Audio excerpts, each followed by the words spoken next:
नमस्कार दोस्तों, स्वागत करता हूं आप सभी लोगों का यूपीएससी वाला पे। मैं हूं मोहम्मद आसिम और मैं आप लोगों को हिस्ट्री पढ़ाऊंगा। तो दोस्तों, आज मैं आप लोगों के लिए क्लास 6 की एनसीईआरटी लेके आया हूं, डेलिबरेटली लेके आया हूं। वैसे कहा जाता है कि भाई आप 11th-12th की एनसीईआरटी पढ़ लीजिए, काम हो जाएगा। लेकिन स्टूडेंट्स कंप्लेन करते हैं कि सर 11th-12th की एनसीईआरटी बहुत कॉम्पैक्ट है, समझ में नहीं आ रही है। तो एक बड़ा रीजन ये होता है कि अगर आप कभी क्लास 6, 7, 8 की एनसीईआरटी देखेंगे तो ये बेसिक एनसीईआरटीज है, जिसका बेस एकदम क्लियर नहीं है, जिसको बिल्कुल भी जानकारी नहीं है, वो क्लास 6, 7, 8 की एनसीईआरटी पढ़ेगा तो उसका बेस स्ट्रांग हो जाएगा, नींव स्ट्रांग हो जाएगा। और एक बार आप वो बिंदु बिंदु पॉइंट्स पकड़ लेंगे इन 6, 7, 8 एनसीईआरटी की, तो 11th-12th में आप वही बिंदु पॉइंट्स को कनेक्ट करके अपना पोर्शन, अपना हिस्ट्री स्ट्रांग कर सकते हैं। ठीक है, इसीलिए मैं आपके लिए क्लास 6 की एनसीईआरटी से यहाँ शुरू कर रहा हूँ और मैं पूरे लेक्चर में सिर्फ एनसीईआरटी पे स्टिक रहूंगा। देखो यार दोस्त, एक स्ट्रैटेजी फॉलो करना। अगर यहाँ एनसीईआरटी कक्षा 6 की पढ़ रहे हो तो सिर्फ कक्षा 6 पढ़ो। वैसे तो देखो आता है पूरा हिस्ट्री, तो कितना भी पढ़ा लो, है ना। लेकिन हम अपने इस लेक्चर को क्लास 6 की एनसीईआरटी पे ही स्टिक करेंगे। क्लियर है? तो चलिए शुरू करते हैं। चैप्टर नंबर 1, ये आपका टॉपिक्स टू बी कवर्ड है। मेरा वैसे बता देता हूँ कि मेरा ये टॉपिक्स टू बी कवर्ड से ज्यादा कुछ लेना देना होता नहीं है ना। पढ़ाना तो क्योंकि पूरा चैप्टर ही है, तो ये इस ज्यादा मैटर नहीं करता है। ठीक है, अब दोस्तों आपने जो है एक मूवी सुनी होगी, मूवी का नाम सुना होगा या देखी भी होगी आपने मूवी। 1974 में वो मूवी बनाई गई थी।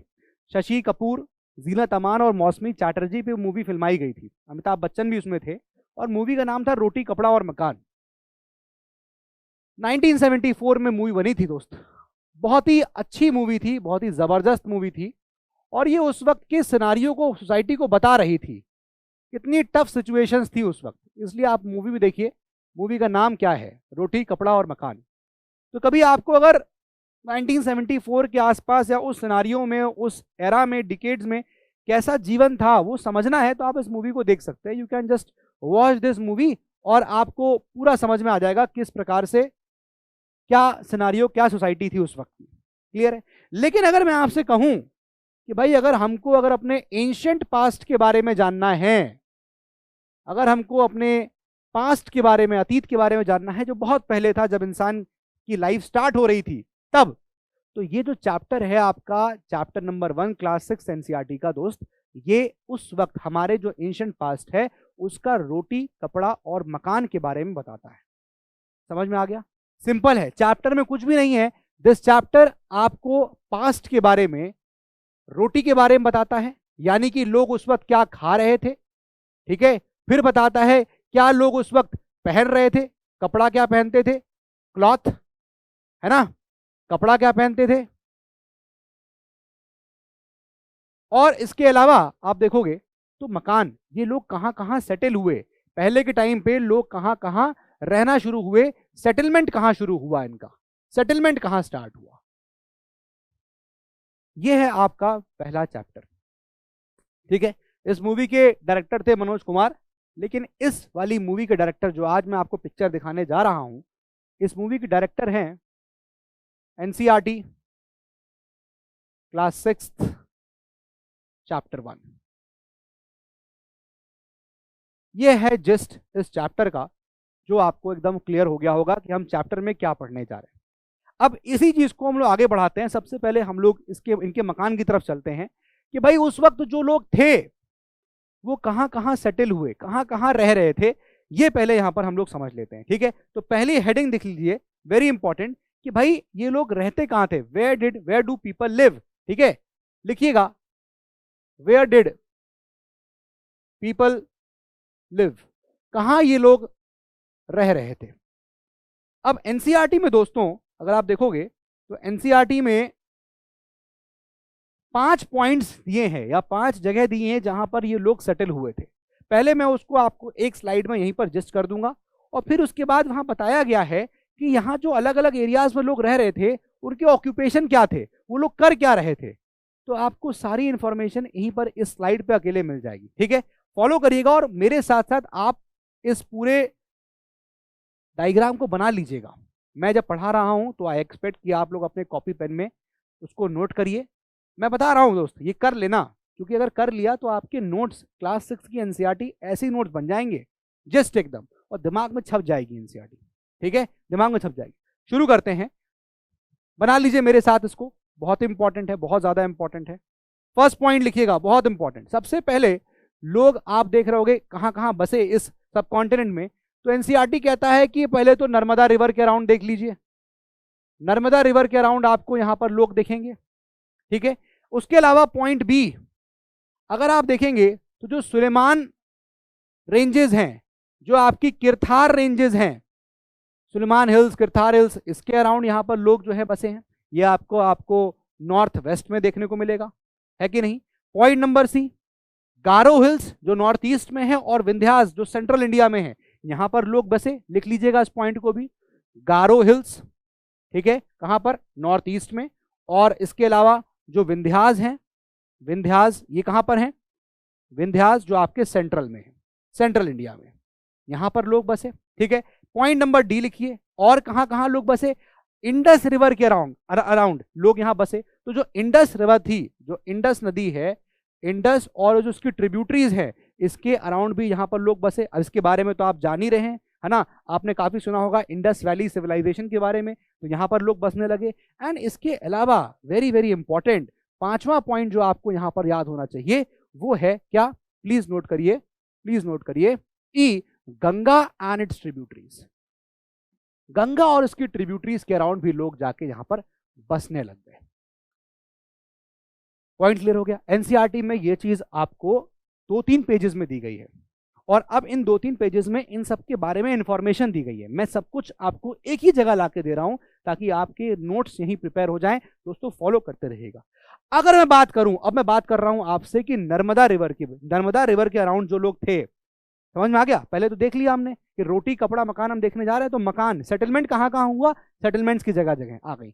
अब यहां पर जो लोग सेटल हुए वो करते क्या थे, पॉइंट नंबर 1 देखिए, नर्मदा के अराउंड जो लोग थे उनका यहां पर क्या ऑक्यूपेशन था, वो लोग कर क्या रहे थे। तो यहां पर आप नोट करिएगा, पीपल की जगह आप ऑक्यूपेशन की जगह पीपल लिख लीजिए।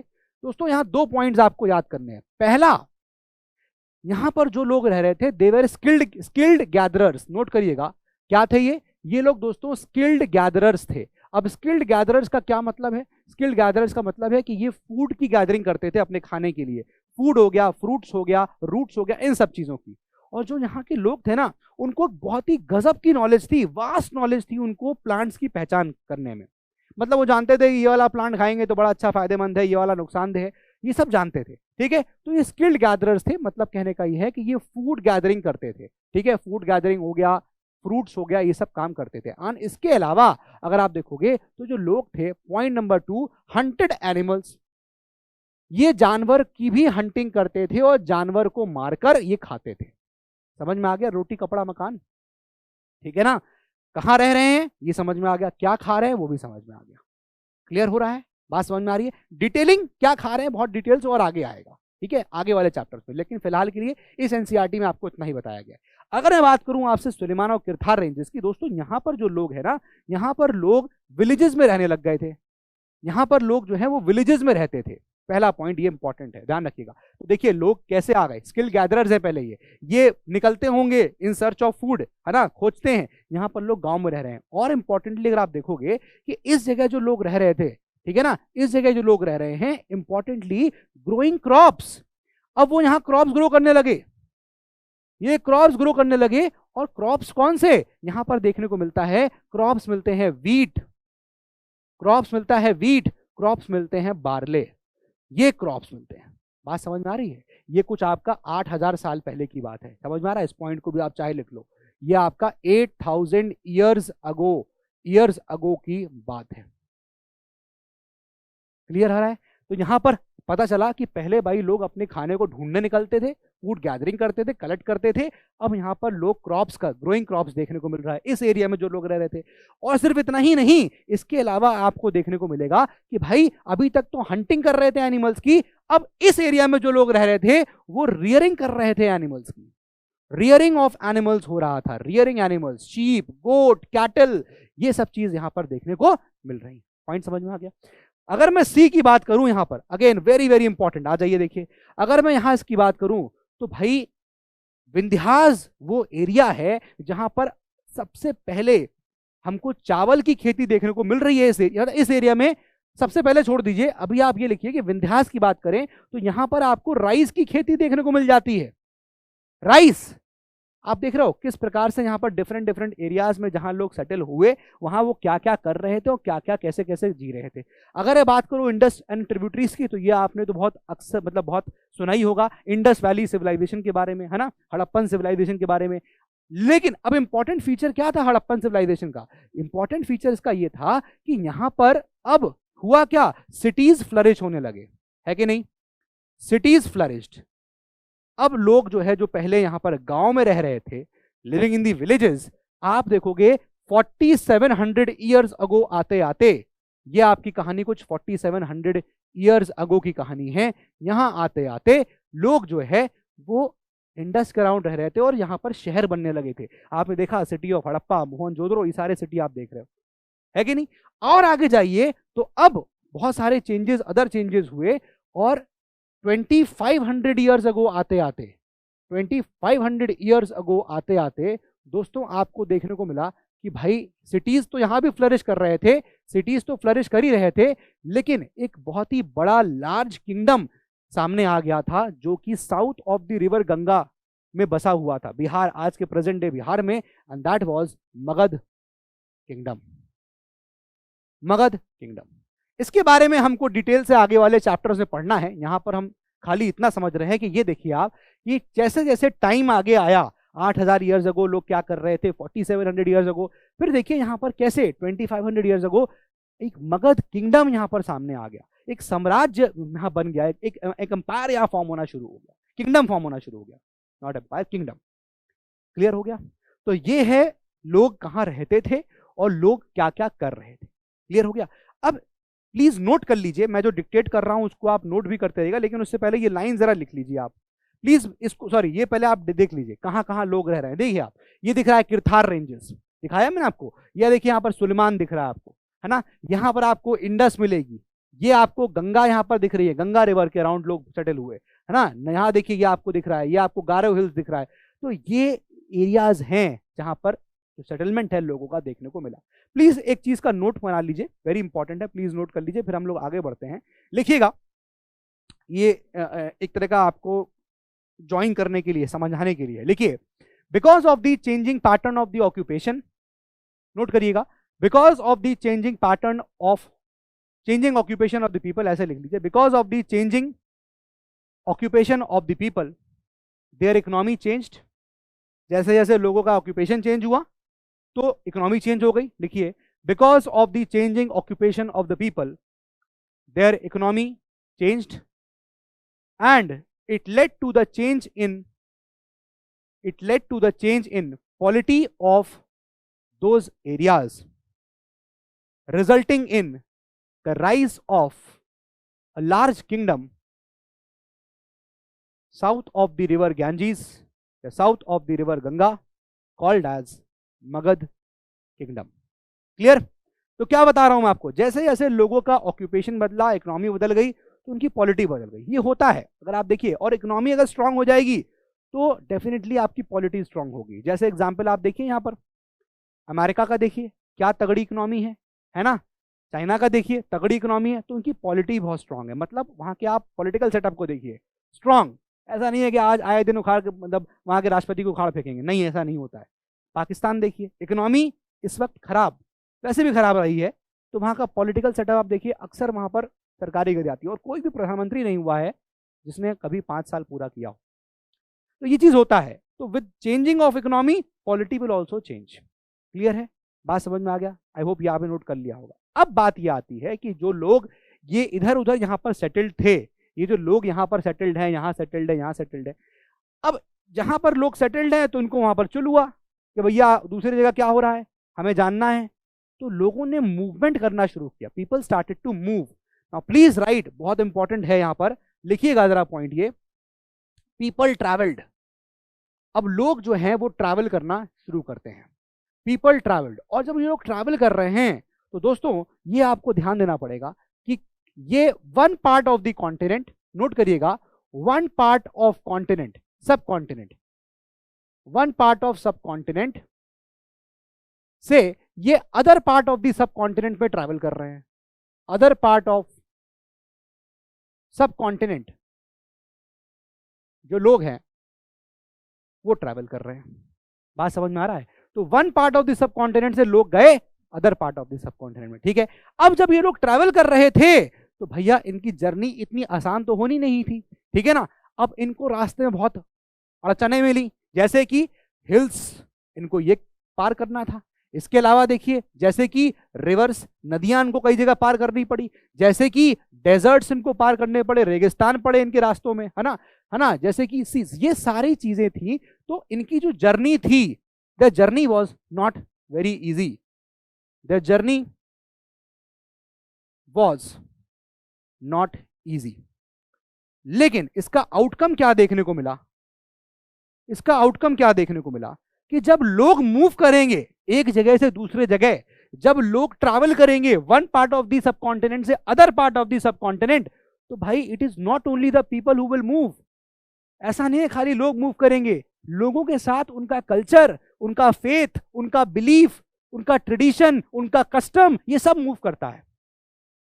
तो जब लोग यहाँ पर एक कस्टम को फॉलो करने वाले लोग हैं, एक ट्रेडिशन, एक बिलीफ वाले लोग हैं, जब वो यहाँ से यहाँ गए तो यहाँ के लोगों को उनके कस्टम के बारे में, उनके ट्रेडिशन, उनके कल्चर के बारे में पता चला, वो क्या खा रहे हैं, वो क्या कैसे पहन रहे हैं, ऑल दीज थिंग्स। तो आउटकम क्या निकल के आया? आउटकम निकल के आया इंटरमिंगलिंग ऑफ द कल्चर्स। बात समझ में आ गया? प्लीज नोट करिए क्या आउटकम है, वेरी इंपॉर्टेंट। आउटकम क्या आया? Intermingling of culture, intermingling of culture. बात समझ में आ गया? होगा कि नहीं होगा? कुछ भी रटना नहीं है, बिल्कुल एकदम सीक्वेंस में आपको लगेगा कि हाँ यार ये तो सही बात है। मतलब ऐसा लगेगा कुछ रटने वाली चीजें नहीं थी, इतिहास हम रट रहे थे अभी तक कि अब ये हो गया, अब ये सीधे सीधे आउटकम्स हैं। अगर लोग ट्रैवल करेंगे तो क्या होगा? वो भी सब कॉन्टिनेंट की बात कर रहा हूँ, इतना नहीं कि कंट्री एक छोटा सा गली गली मोहल्ला हो, सब कॉन्टिनेंट, एक part of the sub continent से आप दूसरे जगह जा रहे हैं सब कॉन्टिनेंट में, आपका culture is bound to change. बात समझ में आ रही कि नहीं आ रही है? ठीक है ना। तो पीपल जब मूव किए, वेरी इंपॉर्टेंट, प्लीज लिखिएगा, प्लीज नोट करिएगा, पीपल का जब मूवमेंट हुआ, पीपल का जब मूवमेंट हुआ तो हुआ क्या? मैंने बताया कि हमारा कल्चर जो है वो इंटरमिंगल हुआ, और आपको देखने को मिलेगा कि एनरिचमेंट ऑफ अवर कल्चर, हमारा कल्चर और एनरिच हो गया, ज्यादा डाइवर्सिटी आपको देखने को मिली, ज्यादा वैरायटी देखने को मिल गई, एनरिचमेंट ऑफ कल्चर देखने को मिला। कैसे कह सकते हैं सर एनरिचमेंट ऑफ कल्चर? क्योंकि अगर आप देखोगे बेटा, अगर आप देखोगे कि भाई अभी तक एक ही प्रकार से लोग स्टोन्स पे कार्विंग कर रहे थे, अब हमको डिफरेंट डिफरेंट कार्विंग्स स्टोन पे देखने को मिलने लगी, ठीक है ना। तो new ways of carving on stones ये देखने को मिला। Not only this, music different हो गया, है ना, म्यूजिक कॉम्पोजिशन ये भी बदल गया over the period of time, ठीक है। नॉट ओनली दिस, भाई जो लोग खाना खा रहे थे, way of cooking the food and the variety of food they eat, वो भी यहां पर बदल गया, क्योंकि अब उनको डिफरेंट डिफरेंट वैरायटी मिल गई ना। एक part of the sub continent से लोग जब दूसरे तरफ जाएंगे तो वहां के लोग तो खाते हैं बिरयानी, इधर वाले खा रहे हैं फॉर एग्जाम्पल हक्का नूडल्स। तो भाई हक्का नूडल्स वालों जब आए तो भैया अपने साथ मोमो और हक्का नूडल्स सब ले आए, समझ रहे हो। तो क्या हुआ? फूड की वैरायटी भी यहां पर आ गई, फूड में वैरायटी देखने को मिला, एंड नॉट ओनली फूड की वैरायटी, कुकिंग में भी यहां पर चेंजेस देखने को मिले, कुकिंग करने के तरीके यहां पर डिफरेंट मिले, है कि नहीं भाई? कैसे आ गया यहां पर ये स्पैगेटी या ये पास्ता, कैसे आया इंडिया तक? जब पीपल मूव किए तो लोगों के साथ चाय कैसे आ गई, कॉफी सब, तो जब लोग मूव किए तो लोगों के साथ उनका कल्चर ही मूव किया। अब ऐसा तो है नहीं कि हम यहाँ से कहीं और जाएंगे वहां पर वही खाने लग जाएंगे, हम अपनी चीजें ढूंढेंगे जो हम खाते थे, तो हम अपनी चीजों को ले जाएंगे अपने साथ। तो ये यहाँ पर हुआ कि जब पीपल मूव किए तो कल्चर का एनरिचमेंट हुआ, और देखने को हमको ये चेंजेस यहाँ पर देखने को मिलते हैं। बात समझ में आ गई यहाँ तक इतनी? ठीक है। लेकिन बड़ा सवाल ये है कि सर ठीक है ये तो मूव कर गए, लेकिन ये बताइए कि ये मूव किए क्यों? मैंने कहा था ना इनको चुल हो गई थी, तो भाई व्हाई डिड दे मूव? सवाल तो यही है, व्हाई डिड दे मूव? ये मूव क्यों किए, पर ये तो पता चलना चाहिए। अब इनके मूव करने का रीजन अलग अलग था, अलग अलग लोगों का अलग अलग रीजन था, ठीक है। क्या रीजन था सर, क्या रीजन था, क्यों ये मूव कर रहे थे? अब दोस्तों अलग अलग प्रकार के लोग थे, मैं भी आपको डिस्कस करता हूं क्या लोग थे। तो वो जो है जैसे फॉर एग्जाम्पल यहां पर आइए, नंबर 1 पॉइंट देखिए, फर्स्ट पॉइंट, कुछ मेन एंड वुमेन, जो वहां के जो औरत और जो मेल और फीमेल्स थे, मेन वुमेन थे, वो मूव इसलिए कर रहे थे इन सर्च ऑफ लाइवलीहुड, उनको अपनी रोजी ढूंढनी थी लाइवलीहुड के चक्कर में, या फिर कभी कभी कहीं नेचुरल कैलामिटी हो जाती थी तो उस नेचुरल कैलामिटी से बचने के लिए वो लोग मूव करते थे, ठीक है ना। तो पॉइंट फर्स्ट लिखिएगा, मेन एंड वुमेन ये हम बात कर रहे हैं, ये लोग 2 रीजन से मूव कर रहे थे उस वक्त, ठीक है ना। आपके एनसीईआरटी में दे रखा है, नंबर 1 इन सर्च ऑफ पहला लाइवलीहुड, लाइवलीहुड के सर्च में, और दूसरा पॉइंट क्या हो गया, टू एस्केप नेचुरल कैलामिटी, और नेचुरल कैलामिटी कैसी कि भैया मान लीजिए कभी फ्लड्स आ गए, बाढ़ आ गई, कभी ड्रॉट पड़ गया यानी कि सूखा पड़ गया, तब क्या होगा, तो वहां से बचने के लिए भागना ही पड़ेगा। एक तो ये रीजन था लोग मूव करने का। दूसरा रीजन पे आइए, second very important reason, let us see. देखिए सेकंड रीजन क्या है यहां पर, अब कुछ और मेन हैं ऐसे जो आर्मीज के साथ मिल गए और मार्च करने लगे to conquer the other parts of the continent, बात समझ में आ रही, सब कॉन्टिनेंट, ठीक है ना। तो मेन मार्चिंग विद आर्मीज के साथ मार्च करने लगे, और रीजन क्या था, क्या रीजन है, टू कॉन्कर क्या, अदर लैंड्स, औरों की जमीनों को और एरियाज को कॉन्कर करने के लोग मूव किए। एक रीजन ये भी था लोगों का मूव करने का, ठीक है। सिर्फ इतना ही नहीं कि मैन वुमेन मूव किए, इसके अलावा अगर आप देखोगे, third very important, again very important, ये देखने को मिलेगा कि मर्चेंट्स भी मूव किए। मर्चेंट्स, अब मर्चेंट्स कौन हो गए, आसान भाषा में क्या हो गया मर्चेंट्स का, भाई मर्चेंट मतलब जो एक तरह से व्यापार कर रहा है, मर्चेंट है वो। तो ये मर्चेंट्स मूव किए थे विद कारवां। अब कारवां समझते हैं ना आप, कि भैया ऊंट जो है, ऊंट को लिया और बहुत सारे ऊंट हैं, बहुत सारे लोग हैं, एक साथ चल दिए और ऊंटों पे सामान लाद लिया, बहुत वैल्यूएबल गुड्स थे जो एक जगह से दूसरी जगह ले जाके फिर वहां बेचते थे, पैसा कमाते थे, ठीक है ना। तो मर्चेंट्स मूविंग इन कारवांस में, इसको अंग्रेजी में बोला जाता है, उसमें मूव करते थे। और इसमें साथ में क्या करते थे वो लोग, क्या ले जाते थे, कैरिंग वैल्यूएबल गुड्स, वो वैल्यूएबल गुड्स को अपने साथ यहां पर ले जा रहे थे। बात समझ में आ गई कि नहीं आ गई, ठीक है। अब इसके बाद पॉइंट नंबर 4 देखिएगा कि भैया ये तो चलो ठीक है, देख रहे हो व्यापारी मूव कर गए, आम इंसान मूव कर गया। अब एक और जो कैटेगरी के लोग थे जो मूव किए, वो नोट करिएगा, वेरी इंपॉर्टेंट, प्लीज नोट करिएगा, वो है रिलीजियस टीचर्स।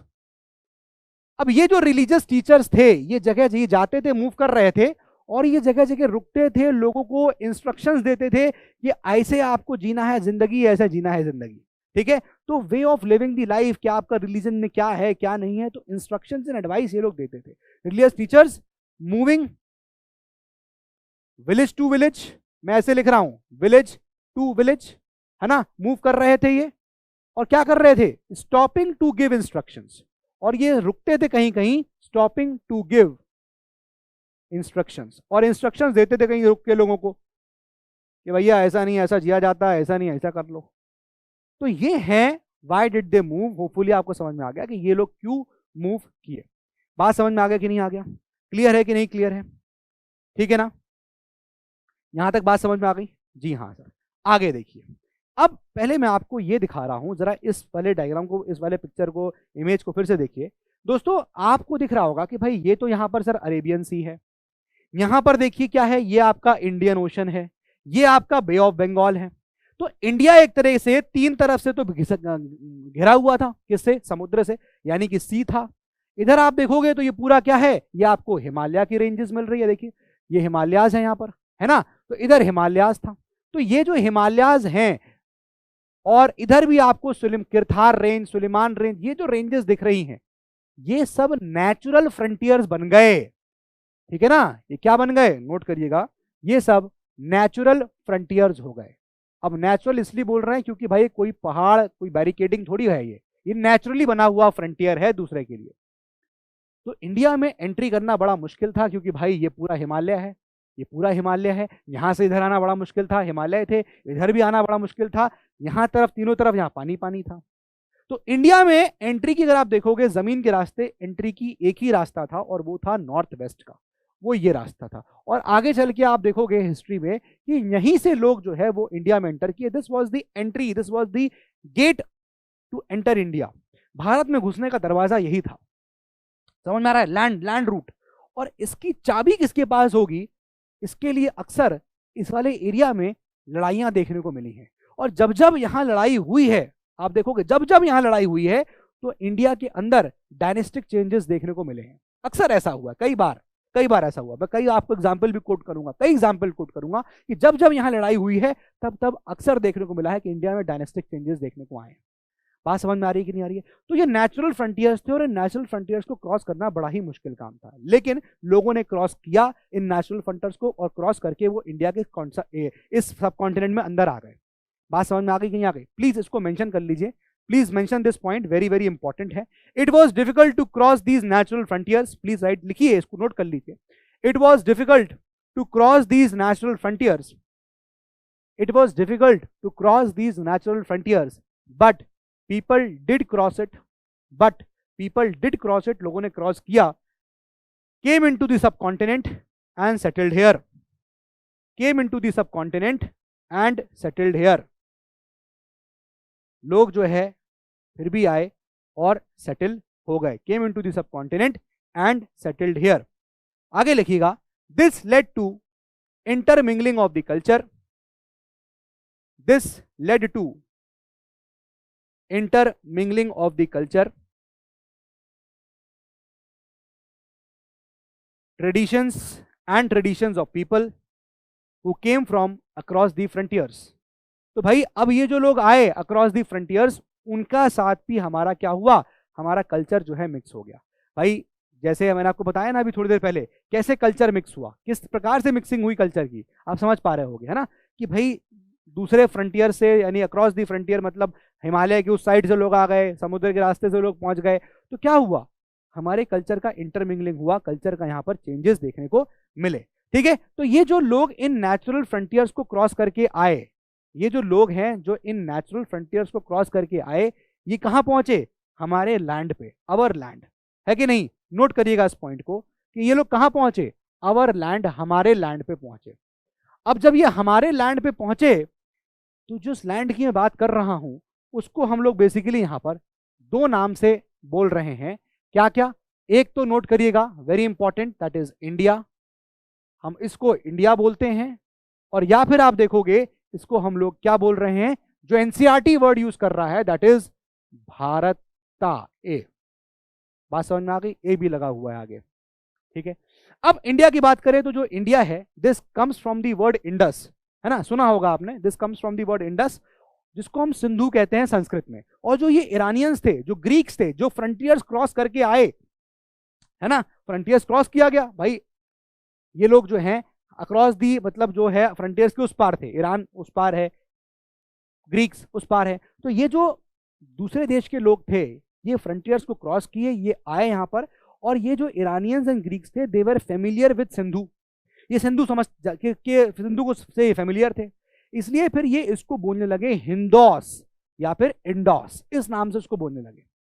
और जो लोग इस रिवर के नॉर्थ ईस्ट में लाई कर, जो लोग रिवर के इस साइड रहने लगे, ईस्ट में, उसको हम लोग इंडिया कहने लगे। बात समझ में आ गई? इसको मेंशन कर लीजिए कि जो इंडिया है, वर्ड जो है, comes from the word, comes from the word, किस वर्ड से आ रहा है ये, नोट करिएगा, comes from the word Indus, और इसी को हम लोग क्या बोलते हैं, सिंधु इन संस्कृत, सिंधु इन संस्कृत। बात समझ में आ गई? क्लियर हो गया? ये पॉइंट जरूर याद रखिएगा। और मैंने आपको बताया कि जो यहां पर ईरानियंस आए थे, जो यहां पर ईरानियन आए थे, ठीक है, जो यहां पर ग्रीक्स आए थे, तो ये ईरानियन और ये ग्रीक्स, ये दोनों लोग जो हैं, they were familiar with Sindhu, they were familiar with Sindhu. और ये लोग इसको बुलाते थे, और ये लोग बुलाते थे, नोट कीजिएगा, ये लोग बुलाते थे इसे क्या, हिंदोस, ये वर्ड इंपॉर्टेंट है, हिंदोस, और इसी को बोलते थे ये लोग इंडोस। ठीक है ना। और जो लैंड इस रिवर के ईस्ट में आ गई उसको हम लोग बोलने लगे क्या, इसी को हम लोग बोलने लगे इंडिया। बात समझ में आ गई कि नहीं आ गई, ठीक है ना। तो लैंड ईस्ट ऑफ दिस जो रिवर है उसको हम लोग बोलने लगे इंडिया। बात समझ आ गया। अब हम इसकी बात करें भारत, तो पहले ये जो भारत है ये पहले एक्चुअली यूज किया जाता था एक ग्रुप ऑफ पीपल के लिए जो नॉर्थ वेस्ट में रह रहे हैं, ठीक है, simple, used for group of people, group of people, इसको गोले में कर लीजिए, ग्रुप ऑफ पीपल जो living in north west, living in north west, जो नॉर्थ वेस्ट में रह रहे थे उनके लिए ये वर्ड जो है इस्तेमाल होता था, ध्यान रखिएगा पहले तो। और यही लोगों का मेंशन, ये लोगों का मेंशन जो यहां रहते थे उनका मेंशन आपको ऋग्वेद में देखने को मिलेगा। ऋग्वेद में इस बात का मेंशन है, मतलब इन लोगों का मेंशन है जो इस एरिया में रहते थे, क्लियर है। बाद में इसी का हम लोग जो है, इसी का यूज हम लोग बाद में, मतलब इसी वर्ड का यूज हम लोग बाद में इंडिया के लिए करने लगे, भारत के लिए करने लगे। मतलब later on this word was used for a country, एक कंट्री के लिए इसको यहां पर यूज करने लगे। क्लियर हो गया। ये तो हो गया सर, इतनी सारी बात हम समझ गए। अब एक बड़ी बात यहां पर सामने आती है, एक बड़ी बात आती है कि यार ये जो आप हमको इन्फॉर्मेशन बता रहे हैं कि भाई ये लोग कहाँ कहाँ रहे, नर्मदा, है ना, आपने बताया नर्मदा रिवर के अराउंड बसे, कई सालों तक बसे रहे, सुलेमान किरथार रेंजेस के अराउंड बसे रहे, गंगा, इंडस, विंध्यास, क्या खा रहे थे, बार्ले वीट ग्रो किया, चावल की खेती, ये सब पता कैसे चलता है, सोर्स क्या है, पता कैसे चलेगा, ये हमको बताना है। समझ में आ रहा है। तो पता कैसे चलेगा उसके लिए प्लीज गिव दी हेड, लिख लीजिए यहाँ पर 3 वेज। अभी मैं यहाँ 3 वेज लिख रहा हूं क्योंकि इस एनसीईआरटी में 3 तरीके ही यहाँ पर बताए गए हैं, 3 ही चीज बताई गई। चलिए इसको मेंशन कर लेते हैं। नंबर 1 लिखिएगा, फर्स्ट लिखिएगा मैन्यूस्क्रिप्ट्स, मैन्यूस्क्रिप्ट्स, ठीक है। फिर आगे लिखिए नंबर 2 लिखिए दोस्तों, नंबर 2 लिखिए inscription, very very important, inscription बहुत इंपॉर्टेंट है, इसके बारे में हमको डिटेल से आगे बहुत सारे ऐसे इंस्क्रिप्शंस मिलेंगे जो हमको बताते हैं इतिहास के बारे में, तो ये भी एक तरह का सोर्स है। और तीसरा तरीका लिखिएगा दोस्तों आर्कियोलॉजी, तीसरा तरीका लिखिएगा आर्कियोलॉजी, ठीक है, यानी कि इसको पुरातत्व बोलते हैं हिंदी में। क्या क्या चीजें हैं ये जानेंगे हम लोग, लेकिन एक बात समझ लीजिए कि भाई ये जो तीनों चीजें हैं, मैन्यूस्क्रिप्ट्स हो गया, ठीक है, इंस्क्रिप्शन हो गया, और जो आपका थर्ड आर्कियोलॉजी हो गया, ये तीनों चीजें मिलाकर इनको हम लोग बोलते हैं सोर्सेज। क्या बोल रहे हैं, सोर्स या सोर्सेज। ये तीनों क्या हैं, सोर्सेज हैं हिस्ट्री के लिए। और एक जो हिस्टोरियन है ना, हिस्टोरियन वो एक डिटेक्टिव की तरह होता है, वो इन सोर्सेस को इकट्ठा करता है और फिर उसको स्टडी करता है, और फिर वो बिट बाय बिट इनके जो पार्ट्स हैं उनको, कहानियों को जोड़ता है, तब वो हिस्ट्री समझ में आती है कि अच्छा ये हुआ था। हिस्टोरियंस एंड आर्कियोलॉजिस्ट का यहाँ पर ये काम होता है, वो इन सोर्सेस पर रिलाई करके, इन सोर्सेस को स्टडी करके इतिहास बनाता है। क्लियर है। पहले यहां समझ लेते हैं कि मैन्यूस्क्रिप्ट, इंस्क्रिप्शंस और इनके बारे में। क्लियर है। देखिए जरा, अब मैं मैन्यूस्क्रिप्ट्स की बात करूं, वो सिंपल है, ये सब लोग जान रहे होंगे। मैन्यूस्क्रिप्ट्स का मतलब मैन्यू से बना हुआ है, मैन्यू का मतलब ही क्या होता है, हैंड, हाथ से। तो कोई भी अगर राइटिंग है, writing in writing, writing from hands, वो क्या हो जाएगा आपका, मैन्यूस्क्रिप्ट हो जाएगा। बात समझ में आ गया। तो राइटिंग फ्रॉम हैंड अगर कर रहे हैं तो मैन्यूस्क्रिप्ट। अब ये हैंड से लिखते कहां थे, तो भैया ये लिख रहे थे सर कहां पर, ये लिख रहे थे पाम लीव्स के ऊपर, पाम लीव्स के ऊपर लिखते थे, या फिर आपको इसके अलावा जो पेड़ का बार्क होता है उस पर लिखते थे। ठीक है, लिखिएगा bark of tree, bark of tree, जिसको हम लोग क्या बोलते हैं, हम लोग बोलते हैं इसको बर्च, बिर्च या बर्च। क्लियर है, यहां पर लिखी जाती थी। अब इन मैन्यूस्क्रिप्ट्स की बात करें अगर हम लोग, तो ये मैन्यूस्क्रिप्ट्स में आपको देखने को मिलेगा कि भाई ये कौन कौन सी लैंग्वेजेस का यूज कर रहे हैं, कौन कौन सी लैंग्वेजेस आपको देखने को मिल रही हैं। लैंग्वेजेस मिलेंगी सर, लिख लीजिएगा, आपको यहां पर संस्कृत देखने को मिलेगी, संस्कृत में चीजें लिखी हुई थी इन पत्तियों पे, पाम लीव्स पे। ठीक है, इसके अलावा आप देखोगे तो आपको प्राकृत में लिखी मिलेगी। ठीक है, इसके अलावा आप देखोगे तो आपको यहां पर मिलेगी तमिल में। ठीक है, तमिल में मिलेगी। ये लैंग्वेजेस हैं जो हमको इन मैन्यूस्क्रिप्ट्स पे देखने को मिली है। पॉइंट ये है कि सर ये बताइए कि इन मैन्यूस्क्रिप्ट्स पे लिखा क्या होता था, इन मैन्यूस्क्रिप्ट्स पे क्या मेंशन होता था। तो इन मैन्यूस्क्रिप्ट्स पे मैं ऊपर लिख दे रहा हूं, वेरी इंपॉर्टेंट, नोट करिएगा, इन मैन्यूस्क्रिप्ट्स पे रिलीजियस बिलीफ्स लिखे होते थे कि क्या रिलीजियस बिलीफ्स हैं, वो हमको यहाँ पर मेंशन होते थे, ठीक है ना। इसके अलावा आप देखोगे कि भैया जो राजा थे उनके बारे में यहाँ पर होता था, lives of king, lives of Kings, इनके बारे में यहाँ पर होता था, ठीक है। बहुत सारी ऐसी एपिक्स भी होती थी, बहुत सारी ऐसी पोएम्स भी होती थी, बहुत सारे ऐसे प्लेस भी होते थे जो हमको मैन्युस्क्रिप्ट्स के थ्रू पता चलते थे कि ये प्लेस था, ये इस पे लिखे होते थे, ठीक है ना। आपको इसके अलावा नॉट ओनली दिस, आपको दोस्तों इसके अलावा मेडिसिन और साइंस के बारे में भी इन मैन्युस्क्रिप्ट से हमको पता चला है ना। मेडिसिन एंड साइंस के बारे में भी हमको पता चला है। तो ये हो गया आपका मैन्युस्क्रिप्ट, ठीक है। लेकिन इन मैन्युस्क्रिप्ट के साथ एक बहुत बड़ी दोस्तों प्रॉब्लम थी। क्या प्रॉब्लम थी सर? प्रॉब्लम ये थी कि over the period of time ये मैन्युस्क्रिप्ट या तो डिस्ट्रॉय हो गई या इनको कीड़े मकोड़े खा गए, ठीक है। हालांकि वैसे बहुत सारी मैन्युस्क्रिप्ट्स अभी भी प्रिजर्व्ड हैं, आप टेंपल चले जाइए, आप मोनास्ट्रीज चले जाइए, वहां पर मिलेंगी। लेकिन बहुत सारी ऐसे मैन्युस्क्रिप्ट्स थी वो उनको खा गए, वो कीड़े खा गए, डिस्ट्रॉय हो गई, क्योंकि ऑब्वियसली इनको प्रिजर्व करना बड़ा ही मुश्किल काम है। पाम लीव्स पे लिखी हुई है, बात समझ में आ गया।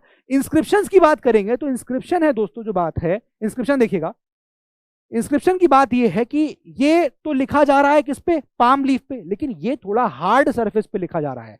नोट करिएगा, रिटन ऑन हार्ड सरफेस। समझ में आ रहा है कि नहीं आ रहा है? ये थोड़ा हार्ड सरफेस, क्योंकि देखो इंस्क्रिप्शन है, इंस्क्राइब्ड है, पत्थरों पे, स्टोन्स पे, मेटल्स पे लिखा हुआ है, ठीक है। हार्ड सरफेस, ठीक है, नोट करिएगा हार्ड सरफेस। अब हार्ड सरफेस की जब बात कर रहे हैं तो क्या हो गया हार्ड सरफेस? मतलब सर हो गया स्टोन्स, पत्थरों पे, मतलब क्या हो गया सर? हो गया मेटल्स, इन पे लिखा हुआ था। बात समझ में आ रहा है? इसके अलावा इसमें होता क्या था? इसमें ऑर्डर्स ऑफ द किंग लिखे होते थे, किंग्स के orders, order of the Kings, orders of the king.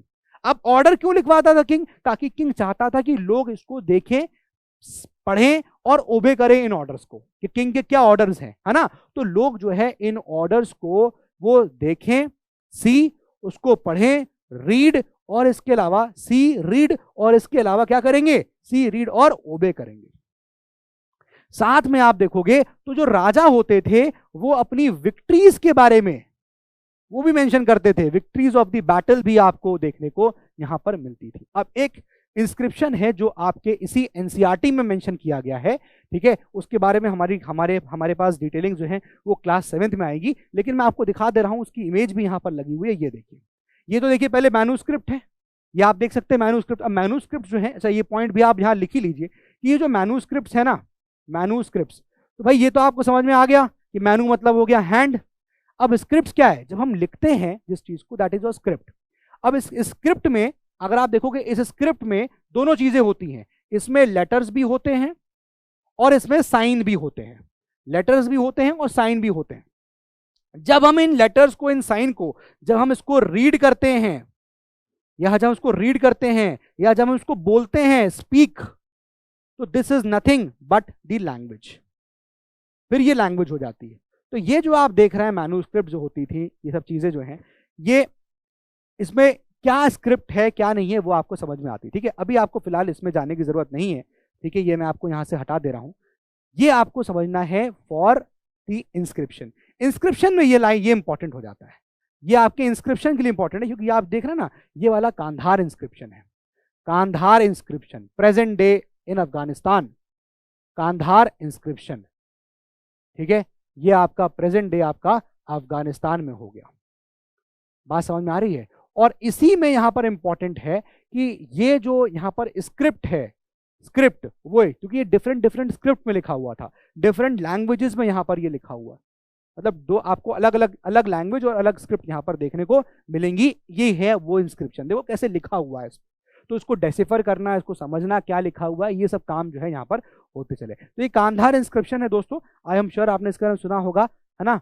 Ashoka का ये इंस्क्रिप्शन है, ये सबको पता ही होगा, अशोका का इंस्क्रिप्शन हो गया। और इसमें अशोका के जो यहाँ पर ऑर्डर्स थे वो यहाँ पर आपको देखने को मिलते हैं, ठीक है। जस्ट मैं एग्जाम्पल ले रहा हूँ कुछ चीज़ों का, ठीक है। ये कांधार इंस्क्रिप्शन प्रेजेंट अफगानिस्तान में। क्लियर हो गई यहाँ तक बातें, ठीक है। अब मैं आ रहा हूँ वापस एक बार आर्कियोलॉजी पे, अब देखिए जरा, आर्कियोलॉजी की बात करेंगे अगर हम लोग, अगर हम आर्कियोलॉजी की बात कर रहे हैं ओके। अब आर्कियोलॉजी का मतलब क्या हो गया? पुरातत्व। अब इसमें क्या होता है, यहां पर जो हिस्टोरियंस हैं, आर्कियोलॉजिस्ट हैं, वो स्टडी कर रहे हैं, क्या कर रहे हैं? पहले तो एक्सकेवेशन करते हैं, एक्सकेवेट मतलब खुदाई कर रहे हैं, डिगिंग कर रहे हैं अर्थ की, और एक्सकेवेशन से क्या निकाल रहे हैं, वो बोन्स देख रहे हैं। तो इससे क्या पता चल रहा है, कौन से एनिमल्स को वो टेम किया करते थे, कौन से जानवर उस वक्त हुआ करते थे, है ना। बोन से पता चलता है कि एनिमल्स कौन कौन से उस वक्त थे जिसका डोमेस्टिकेशन हो रहा था, ठीक है, एटसेट्रा। मतलब जानवरों के बारे में हमको पता चलता है कौन कौन से जानवर उस वक्त एग्जिस्ट कर रहे थे, हमें किस जानवरों की बोन्स मिली, कैमल मिले, क्या मिला, ये सब चीजें। इसके अलावा बोन्स के अलावा टूल्स, एक्सकेवेट किया, खुदाई करी तो टूल्स मिले, और टूल से पता चलता है कि इंसान जो है किस प्रकार के हथियार टूल्स इस्तेमाल करता था चीजों को हंटिंग करने के लिए, सब चीजों के लिए, ठीक है, टूल्स का इस्तेमाल हुआ, एक्सकेवेशन। इसके अलावा बिल्डिंग्स के रिमेन्स मिलते हैं, बिल्डिंग के रिमेन्स मिलते हैं। तो क्या पता चला हमको, रिमेन्स मिले तो क्या पता चला कि भाई कैसा ब्रिक्स का इस्तेमाल हो रहा था, है ना। तो पता चल रहा है कि भाई घर वर बड़े अच्छे बन रहे थे। अभी आप आओगे तो आपको पता चलेगा हड़प्पा में किस प्रकार के यहाँ पर हमको मिले हैं बिल्डिंग रिमेन्स, है ना। यही तो है हड़प्पन सिविलाइजेशन, खुदाई हुई है तब हमको ये साइट्स मिली। तो आर्कियोलॉजी का ये सब काम यहाँ पर आपको देखने को मिलेगा, है ना। लेकिन आप देखोगे कि ये सब काम जो हो रहा है, जैसे बताया मैंने, ये सब सोर्सेज से कौन स्टडी कर रहा है, हिस्टोरियन स्टडी कर रहे हैं, और फिर इन सोर्सेज को स्टडी करके वो बिट बाय बिट जो है वो हिस्ट्री को यहाँ पर क्रिएट करते हैं। क्लियर हो गया यहाँ पर बात, ठीक है ना। तो आज ये क्लास 6 की एनसीईआरटी में इतना ही चीज यहाँ पर मेंशन है, यही चीज यहाँ पर मेंशन है। लेकिन जाते जाते मैं आप लोगों से एक सवाल पूछूंगा, लेकिन आपको जिसका जवाब कमेंट बॉक्स में देना है। सवाल आप लोगों के लिए है, सवाल आप लोगों के लिए ये है, इसको आप कमेंट करिएगा, और मैं जेन्युइनली जानना चाहूंगा कि आप लोग में से कितने लोग जानते हैं इस चीज को लेकर। क्वेश्चन ये है कि भाई कई बार आपने देखा होगा डेट्स के आगे बीसी लिखा होता है ना। कभी कभी डेट्स के आगे आपको एडी देखने को मिलेगा। तो ये बीसी और एडी है क्या, ये फुल फॉर्म मत लिखिएगा, मुझे बताइएगा बीसी और एडी क्या है। और कभी कभी क्या होता है, इस एडी की जगह आपको देखने को मिला होगा सीई देखने को मिला होगा।